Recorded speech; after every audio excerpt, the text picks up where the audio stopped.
Hello guys, आप सभी का स्वागत है हमारे यूट्यूब चैनल पर। मैं आप लोगों को आज very important for navy MR के लिए बहुत ही ज़्यादा इंपॉर्टेंट क्वेश्चन कराने जा रहा हूँ। एग्ज़ाम के पॉइंट ऑफ व्यू से वेरी इंपॉर्टेंट है। बहुत इजी लेवल के क्वेश्चन पूछे जाते हैं। 25 क्वेश्चन पूछे जाते हैं नेवी एमआर में। तो याद रखना कि ये क्वेश्चन वेरी इंपॉर्टेंट है आपके एग्ज़ाम के लिए। तो इनको पढ़ लेना, पढ़कर चले जाना, आपका एग्ज़ाम क्लियर हो जाएगा। तो शुरुआत करते हैं पहले क्वेश्चन से। भारत के बंजर भूमि का सबसे बड़ा हिस्सा किस राज्य का है? भारत में बंजर भूमि का सबसे बड़ा हिस्सा किस राज्य का है? भाई साहब, आप लोगों को पता ही होगा। Option number A Gujarat, option number B Andhra Pradesh, option number C Madhya Pradesh, option number D Rajasthan.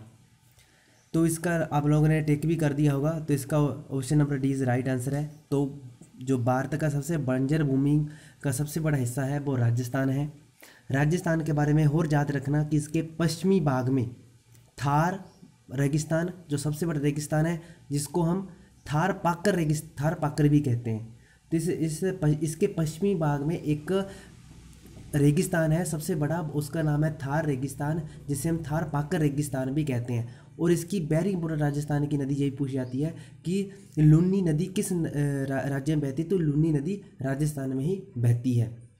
और याद रखना कि गुजरात की सबसे लंबी तट रेखा वाला राज्य कौन सा है? गुजरात है। उसके बाद कौन है? आंध्र प्रदेश है। ये भी याद रखना, आंध्र प्रदेश की दूसरे नंबर पर है, जो कि जिसकी सबसे लंबी कोस्टल लाइन है। ठीक है, ये भी याद रखना। तो अगर नेक्स्ट क्वेश्चन पर चलते हैं। उसके बाद आता है अंडमान तथा निकोबार द्वीप समूह में सबसे ऊंची चोटी कौन सी है? Option number A mount Koa, mount Diablo, mount थ्विलर और सेल्डम चोटी। तो भाई साहब, इसकी जो सबसे ऊंची चोटी है वो है सेल्डम पीक, जिसे हम कहते हैं सेल्ड इसको सेल्ड लिख दी, सेल्ड चोटी लिख दिया, वह सेल्डम पीक कहते हैं इसका नाम। वैसे तो क्या है? सेल्ड चोटी जिसे कहते हैं, इसे सेल्ड चोटी भी कहते हैं, सेल्डम पीक भी कह देते हैं। तो अंडमान निकोबार की सबसे बड़ी चोटी है। तो अंडमान और निकोबार के बीच एक चैनल पड़ता है, 9 डिग्री चैनल होता है। 9 डिग्री चैनल तो मालदीव और मिनिकोय के बीच है। ये भी याद रखना, वेरी इंपॉर्टेंट है कि 9 डिग्री चैनल किन दो के बीच पड़ता है? तो मालदीव और मिनिकोय के बीच 9 डिग्री चैनल पड़ता है। ठीक है, 10 डिग्री अंडमान और निकोबार के बीच चैनल 10 डिग्री पड़ता है। ये याद रखना, वेरी इंपॉर्टेंट, ये पूछ सकता है। और एक और भी क्वेश्चन बहुत सारे आपको बताता जा रहा हूँ जैसे जैसे मुझे याद आते जाएंगे। तो आगे चलते हैं, नेक्स्ट क्वेश्चन देखते हैं। निम्नलिखित में से कौन सा हार्मोन स्त्रियों में पाया जाता है? तो गाइस, इसमें ज़्यादा तो नहीं है, इसमें एस्ट्रोजन और पोस्ट्रोन है जो स्त्रियों में पाया जाता है। तो आगे चलते हैं। This is very important question. इसमें से तो एक या दो क्वेश्चन पक्के पूछे जाते हैं। तो गाइस, आप दो देख लेना कि ईरानी ट्रॉफी का संबंध किस खेल से है, संतोष ट्रॉफी का संबंध किस खेल से है, अजलान शाह कप किस खेल से संबंधित है। तो गाइस देख लेना कि मैं आप लोगों को बता देता हूँ कि किससे संबंधित है। तो गाइस देखा जाए तो रानी कप का जो संबंध है वो है किससे? वो है क्रिकेट से संबंधित है। वेरी इंपॉर्टेंट, रानी कप के बारे में पूछता है। ये घरेलू एक क्रिकेट है, किससे संबंधित है? क्रिकेट से संबंधित है। संतोष ट्रॉफी का किससे है? तो फुटबॉल से है। जलाना शाह कप किससे है? हॉकी से है। ठीक है, मेजर ध्यानचंद के बारे में पूछता है। ठीक है, किस खेल से संबंधित है? ठीक है, वो भी हॉकी से संबंधित है, आप लोगों को पता ही होगा। तो गाइस आगे देखते हैं। तमिलनाडु में जल्लीकट्टू किस त्योहार का एक हिस्सा है? कभी कभी सीधा ही पूछ लेता है कि जल्लीकट्टू नामक त्योहार किस राज्य में मनाया जाता है। कभी ऐसे ही पूछ लेता है तमिलनाडु में जल्लीकट्टू किस त्योहार का एक हिस्सा है। ठीक है, तो किस त्योहार का एक हिस्सा है? तो देखें तो इसमें है ओनम, पोंगल, हम्पी। तो वो इसमें से जो पॉइंट है वो है पोंगल से संबंधित है। ये भी याद रखना, वेरी इंपॉर्टेंट, त्योहार से भी एक क्वेश्चन पूछा जाता है। तो आगे देखते हैं। निम्नलिखित में से भारत का कौन सा पड़ोसी देश स्थल सीमा से घिरा हुआ देश नहीं है? तो देखो, कौन स्थल सीमा से घिरा हुआ देश नहीं है? तो एक बार पढ़ना तो देखना। तो इसका option number B is right, जो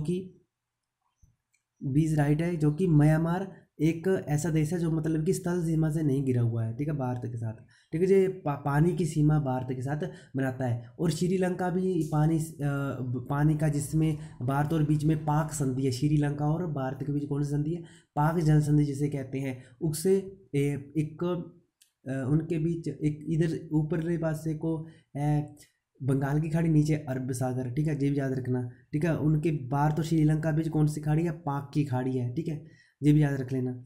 आगे चलते हैं। पक्षपात बकर क्या दर्शाता है, तो ये क्या दर्शाता है, ये दर्शाता है दो वस्तुओं से प्राप्त संतुष्टि। तो भाई साहब ऐसे कुछ ऐसे क्वेश्चन होते हैं जिनको याद ही करना पड़ता है, तो इनको रट्टा ही लगाना पड़ता है, इनको रट्टा लगा लो भाई, पेपर में आ जाते हैं, इनका कोई भरोसा नहीं होता, ठीक है, इनको रट्टा लगा लो। पक्षपात बकर क्या होता है, क्या दर्शाता है, दो वस्तुओं से प्राप्त संतुष्टि को दर्शाता है। भाई साहब आगे निम्नलिखित में से को मिलान कर इनका खिलाड़ियों के बारे में पूछ लेता है। एक क्वेश्चन तो पक्का इसमें आता है कि ये खिलाड़ी किस खेल से संबंधित है, ये खिलाड़ी किस खेल से संबंधित है, ये भी पूछता है। तो अजिंक्य रहाणे है ना, अजिंक्य रहाणे का संबंध किससे है, क्रिकेट से है। उसके बाद है अपूर्वी चंदेल का संबंध किससे है, निशानेबाजी से है। और रितु नानी का संबंध किससे है, हॉकी से। भाई साहब ये तो पुराने हो चुके हैं, अब मैं बताता हूँ आपको नवे, ठीक है। जो अभी एशियन बॉक्सिंग हुई ना, उसमें दो बंदों ने स्वर्ण पदक जीता है, ठीक है। ये भी पूछता है कि वो कहाँ पर हुई है, तो वहाँ भाई वो दुबई में हुई है, यूएई में हुई है, ठीक है। एशियन बॉक्सिंग चैंपियनशिप जिसमें भारत के दो लोगों ने स्वर्ण पदक जीता है, ठीक है। उनका नाम है पूजा रानी और संजीत कौर, ऐसा नाम है, संजीत और एक नाम पूजा रानी है। तो भाई साहब इन दोनों को याद रखना, एक संजीत को, एक पूजा रानी को, ठीक है, एक पूजा रानी को और संजीत को याद रख लेना। दोनों ने स्वर्ण पदक जीता है एशियन बॉक्सिंग में, ठीक है, जो दुबई में हुई है, ये भी याद रख लेना, ठीक है। एक तो आपको पता होगा कि इनसे सीधा क्वेश्चन पूछेगा कि पूजा रानी का संबंध किस खेल से है, संजीत का संबंध किस खेल से है। तो भाई साहब ये है नवे जो अभी खेल 2020 में हुए ना, उनके हैं, तो इनको याद रखना, इनमें से क्वेश्चन आ जाएगा। MC मैरी कॉम किस खेल से संबंधित है, आपको पता होगा बॉक्सिंग से संबंधित है, ठीक है। इनको ये भी MC मैरी कॉम का याद रखना कि जो मैरी कॉम थी ना, इनको 2020 में क्या मिला है, 2020 में इनको मिला है पद्म विभूषण पुरस्कार, वेरी इंपॉर्टेंट। इससे एक क्वेश्चन जो पुरस्कारों से बनता है, तो पद्म विभूषण पुरस्कार से तो बन जाता है हमेशा नेवी एमआर में, मैंने देखा, मैंने डाला हुआ पेपर 2 दिन बाद, ठीक है। पद्म विभूषण पुरस्कार 2020 का किसे मिला है, MC मैरी कॉम को मिला है। वैसे तो 7 लोगों को मिला है, वो मैं आपको लोगों को बता देता हूँ। वैसे तो 7 लोगों को मिला है, कौन सा पद्म विभूषण पुरस्कार 7 लोगों को मिला है, आप लोगों को बता देता हूँ मैं। 7 लोगों को मिला वैसे तो ना, कौन 7 लोगों को मिला है, ठीक है। शिंजो अबे, ठीक है, एक शिंजो अबे को मिला है जो कि जापान के पूर्व प्रधानमंत्री रह चुके हैं शिंजो अबे। और मौलाना बहुद्दीन को मिला है, ठीक है, पद्म विभूषण पुरस्कार 7 लोगों को मिला है, ठीक है, ये भी याद रख लेना। एक 2 खिलाड़ी हो रहा है बॉक्सिंग से संबंधित, वेरी इंपॉर्टेंट है, एक शिव थापा और अमित पंघाल। कौन से हैं, शिव थापा है एक, और एक है अमित, एक कौन सा है, एक अमित पंघाल, एक अमित पंघाल है। ये वेरी इंपॉर्टेंट है, ये भी बॉक्सिंग से संबंधित, इनके बारे में भी याद रख लेना, ठीक है। आगे चलते हैं। भारतीय संविधान में न्याय पुनरावलोकन का प्रबंध किस देश के संविधान से लिया गया है, वेरी इंपॉर्टेंट, पॉलिटी से क्वेश्चन है भाई साहब, इसको तो पढ़ लेना। पॉलिटी से एक क्वेश्चन बनता है वैसे, क्योंकि जीके का जो वेटेज होता है ना नेवी एमआर में, वो ज़्यादा होता है, तो इसमें से ना कहीं से भी क्वेश्चन आ टपकता है, पता नहीं होता। जैसे एयरफोर्स में तो ना, मैं पेपर अभी भी देकर आया हूँ, मेरा 17 जुलाई को मेरा पेपर था, तो उसमें सिर्फ 5-6 क्वेश्चन थे, मैंने सभी लगा दिए, सही है मेरे, ठीक है। उसमें एयरफोर्स के बाई ग्रुप में इतना वेटेज नहीं होता, पर नेवी एमआर में सबसे ज़्यादा वेटेज होता है जीके का भाई साहब। 25 नंबर आते हैं, 25 नंबर आपका सिलेक्शन दिला जाते हैं भाई साहब। मेरा स्टेट है हिमाचल में से भाई साहब 26 की मैंने पेपर दिया था, 26 उसकी कट ऑफ गई थी भाई साहब। देख लो कि 25 नंबर का जीके आता है, इसमें से आप 25 कर जाते हो और मैथ से कुछ से कर जाते हो, तो भाई साहब आपका सिलेक्शन पक्का है। बाकी स्टेटों से तो ज़्यादा जाता है, पर याद रख लेना कि हिमाचल से तो 26 गई थी एक बार, ठीक है, इनको याद कर लेना, ठीक है। भारतीय संविधान में न्याय पुनरावलोकन का प्रबंध किस देश से संविधान से लिया गया है, तो किससे लिया गया है आपको पता होना चाहिए, वेरी इंपॉर्टेंट क्वेश्चन है। तो कहाँ से लिया गया है, संयुक्त राष्ट्र अमेरिका से लिया गया है, ठीक है।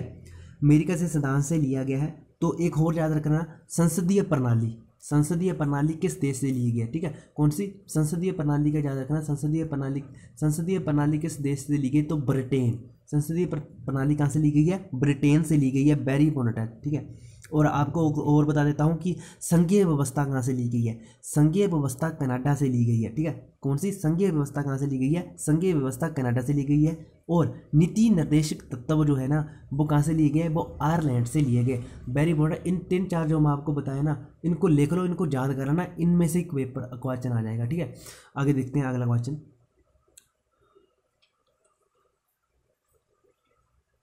अगला क्वेश्चन है कि कोई व्यक्ति भारत के राष्ट्रपति के पद पर कितनी बार चुना जा सकता है। भाई साहब देख लो कि कितनी बार चुना जा सकता है राष्ट्र, कोई सीमा नहीं है भारत में, जितनी बार मर्जी देश का प्रधानमंत्री कोई बन जाए, इसकी कोई सीमा नहीं है भारत में, ठीक है, याद रखना कि भारत में इसकी कोई सीमा नहीं है, जितनी बार मर्जी चाहे राष्ट्रपति बन सकता है, ठीक है।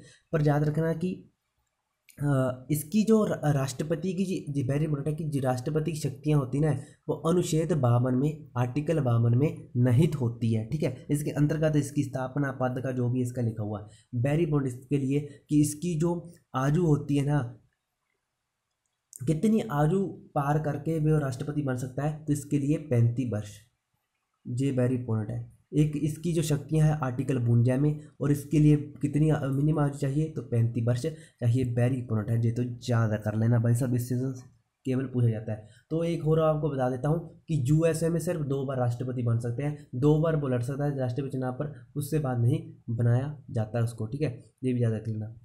आगे चलते हैं सब, सॉरी, चलो आगे देखते हैं 36वां क्वेश्चन। 17 दिसंबर 1927 को जॉन सोल्डर्न किसने हत्या की थी, जॉन सॉन्डर्स की हत्या किसने की थी, तो भाई साहब इसकी हत्या जॉन सॉन्डर्स की थी भगत सिंह ने।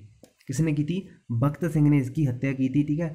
उन्होंने लाला लाजपत राय की मृत्यु का बदला लेने के लिए ऐसे उन्होंने किया था, ठीक है। लाला लाजपत राय को एक विद्रोह करते हुए उनके सिर में लाठी मार दी गई थी, उनकी मृत्यु हो गई थी, इसलिए उनकी मृत्यु का बदला लेने के लिए भगत सिंह ने 1927 को उनकी मृत्यु कर दी, इनकी हत्या कर दी गई थी, ठीक है। और वो एक साइमन कमीशन का विरोध कर रहे थे लाला लाजपत राय, उसमें लाठी चार्ज हो गया था, उसके विद्रोह में लाठी चार्ज हो गया था, इसलिए लाजपत राय के सिर में लग गई थी लाठी, तो उसमें उनकी मृत्यु हो जाती है। इसलिए भगत सिंह, राजगुरु और चंद्रशेखर आजाद ने उनका बदला लेने के लिए उन पर हमला करके उनकी मृत्यु कर दी थी।